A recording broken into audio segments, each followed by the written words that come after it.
Economic growth versus economic development ఒక concept ఉంది మనకి. What is mean by economic growth, economic development? Difference ఏంటి?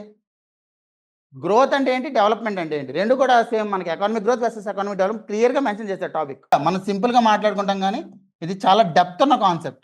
మనం ఇప్పుడు నేషనల్ ఇన్కమ్ అనుకున్నాం. నేషనల్ ఇన్కమ్ అంటే ఏంటి? ఒక నేషన్లో ఎంతైతే వాల్యూ జనరేట్ చేస్తున్నారో దాన్ని నేషనల్ ఇన్కమ్ అంటున్నాం, అంతేనా, లేమన్స్ టర్మ్స్లో. ఓకే, ఆ వాల్యూ అనేది మనం దేంతో మెజర్ చేస్తున్నాం? జీడిపితోనూ ఎన్డిపితోనూ మెజర్ చేస్తున్నాం. ఓకే, అది క్వాలిటేటివా క్వాంటిటేటివా?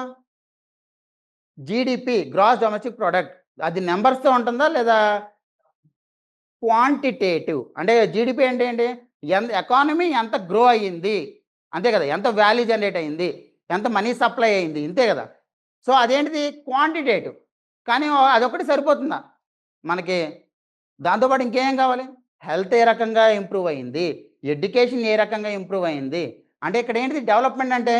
Along with the quantitative, qualitative aspects కూడా మనం డిస్కస్ చేస్తాం.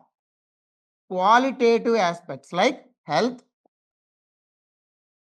ఎడ్యుకేషన్, పోవర్టీ, ఇవన్నీ కూడా మనం చదువుకుంటాం. That is what economic development. Where is economic growth?